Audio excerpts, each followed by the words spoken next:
to me, click.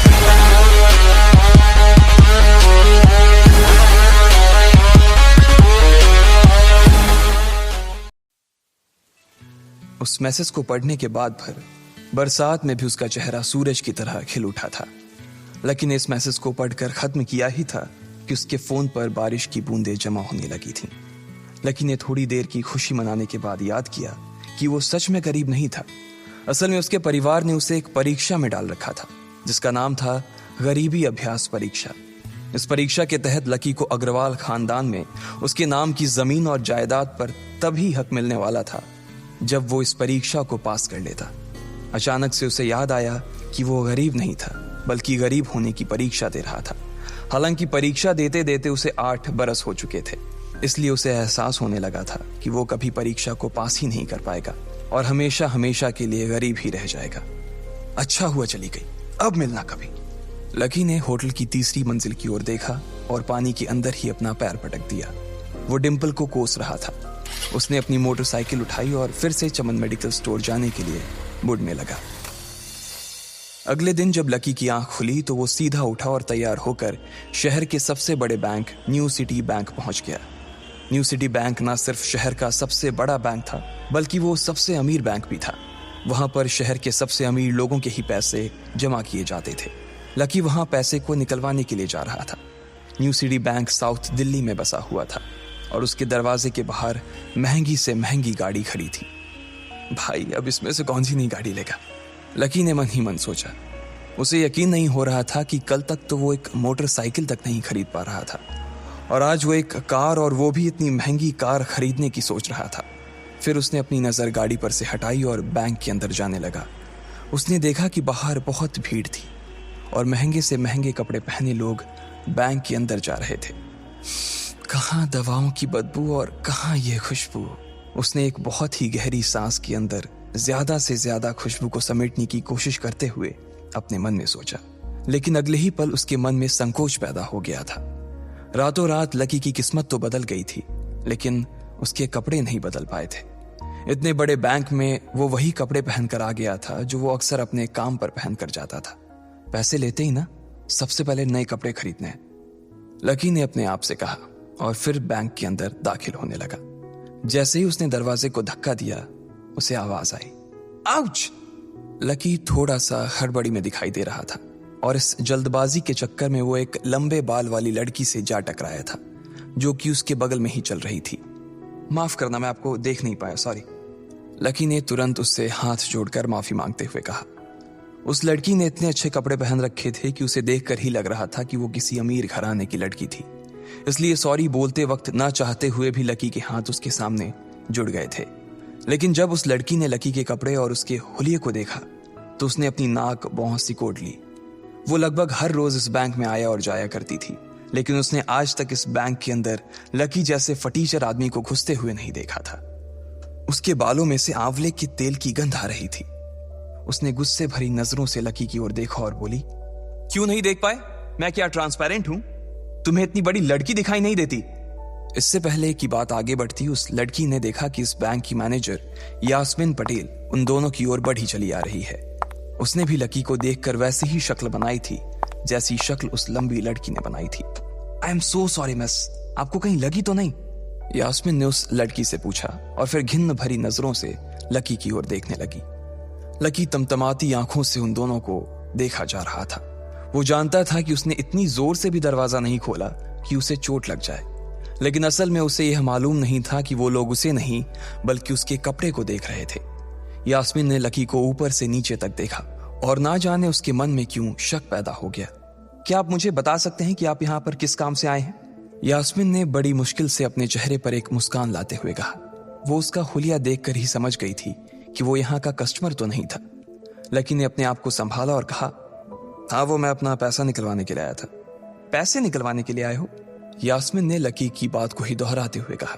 वैसे तो वो लकी की बात पर जोर से हंसना चाहती थी, लेकिन उसने अपने आप को थोड़ा सा काबू में कर लिया था।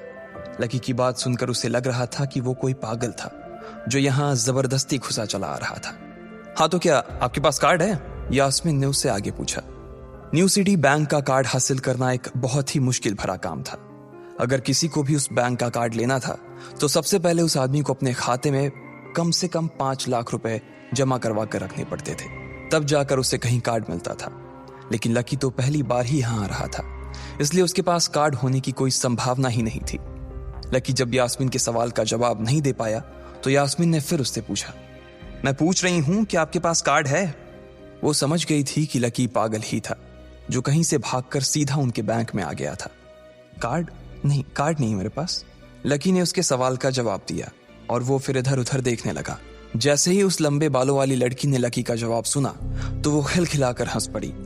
यास्मीन को तो सिर्फ लग रहा था कि वो पागल है, लेकिन वो लड़की तो अपने मन में मान चुकी थी कि यह लड़का कोई पागल ही है जो कहीं झोपड़ पट्टी से यहां आ गया है। इससे पहले कि आगे कोई कुछ कह पाता, उस लंबे बालों वाली लड़की के पिता वहां आ गए और बोले, चलो बेटी। उनके हाथों में कुछ कागजात थे। लकी ने देखा कि उन्होंने महंगा सा सूट पहन रखा था।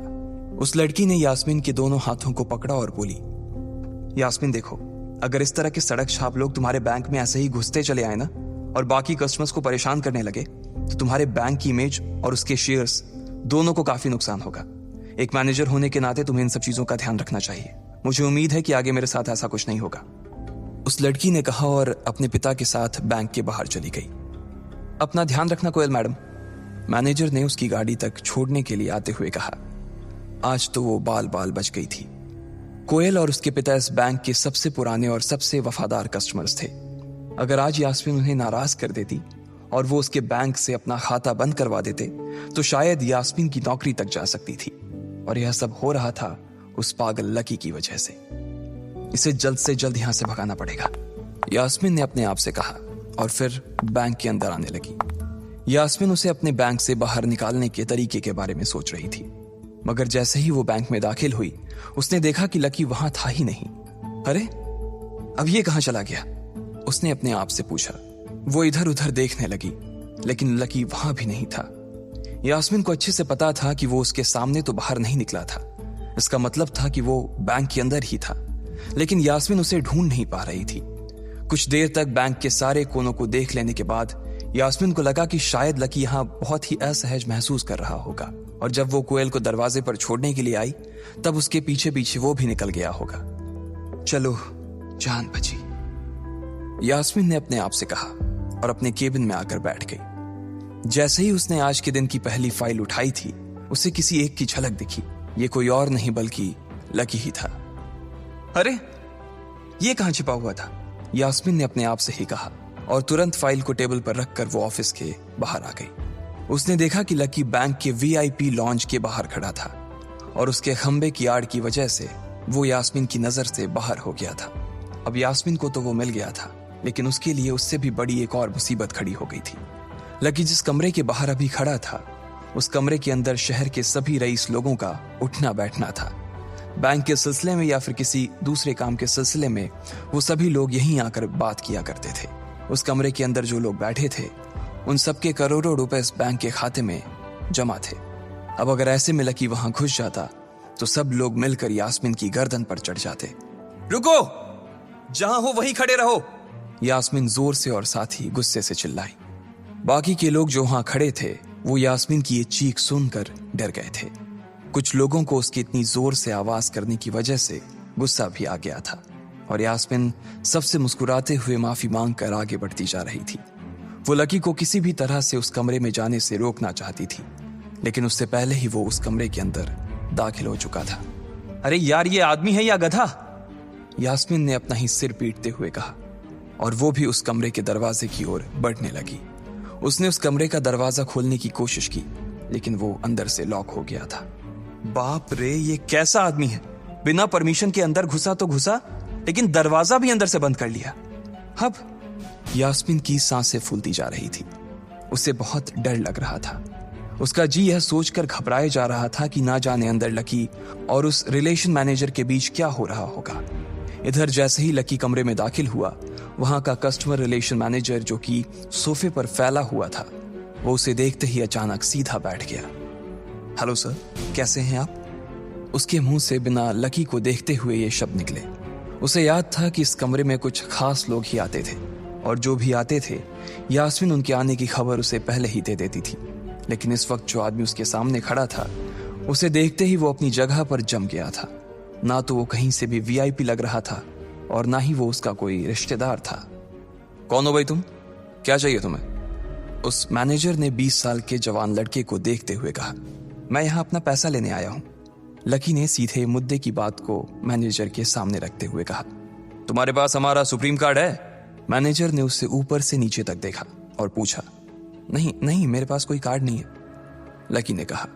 तो फिर हम तुम्हें कोई पैसा नहीं दे सकते। चलो अभी दरवाजा खोलो और सीधा बाहर निकलो, मैनेजर ने कहा और सोफे पर से उठ गया। नहीं, मैं अपना पैसा लिए बिना नहीं जाऊंगा यहां से, लकी भी जिद पर अड़ गया। अरे बोला ना, बिना कार्ड वाले को पैसा नहीं मिलता है, और वो भी पैसा होगा तब तो मिलेगा ना, मैनेजर ने उसके करीब आते हुए कहा। अरे पैसा है तभी तो निकालने आया हूं सर, लकी ने कहा।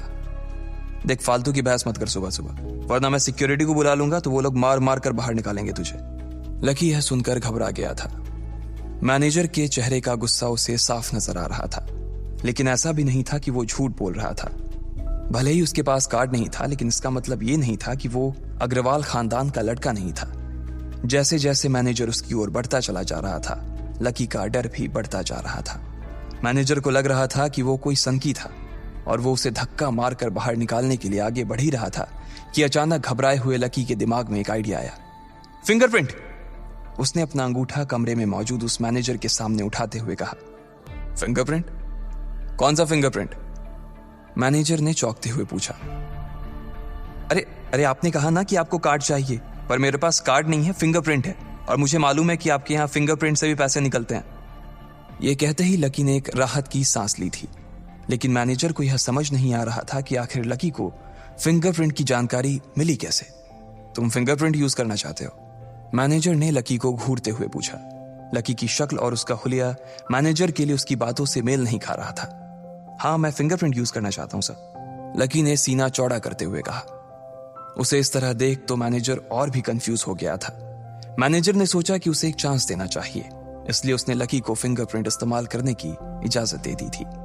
वो अपनी टेबल के पास गया और उसके दराज में फिंगरप्रिंट वाली मशीन ढूंढने लगा। 2-3 ड्रॉर में झांकने के बाद आखिरकार उसे वो मशीन मिल गई थी।